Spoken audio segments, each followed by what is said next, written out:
Since matagal na tayo hindi gumagamit ng vape, at ayan, bumili tayo dito sa Africa. Hello guys! At ayan, for today's vlog ay mag-unbox tayo ng... Ayan. Since matagal na tayo hindi gumagamit ng vape, at ayan, bumili tayo dito sa Africa. And ito try natin yung kanilang vape.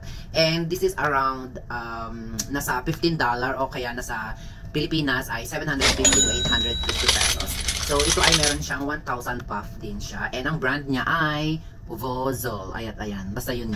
Vozol yung kanilang brand. And of course, ito ay bawal to sa mga underage or sa mga bata. Okay? And of course, guys, ang pinili kong flavor niya ay strawberry kiwi. So, ayan din guys. At ayan, tignan niyo siya. Ganyan siya. Parang wala rin namang pinagkaiba sa vape dyan sa Pilipinas, di ba guys? And ayan guys, buksan natin siya. Kasi guys, parang na-miss ko kasi mag-vape, kaya bumili ako dito sa Africa ng vape. Pero dito guys, mahal yung vape nila. Yung iba, meron siyang $20 yung iba. Medyo mahal. Pero ito, mas mura na to, $15. Ayan siya guys. Ay! Ayun pala siya. Nakita nyo na kaagad. Ayan siya guys. Ang cute niya, kasi ayan siya guys.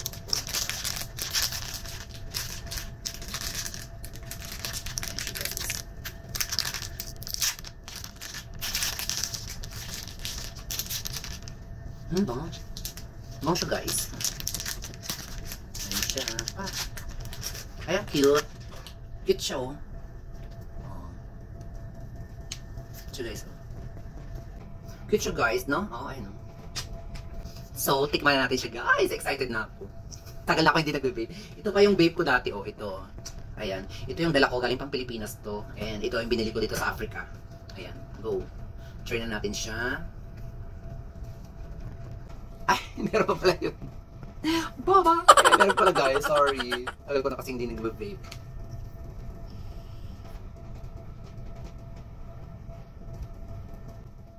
Isa pa.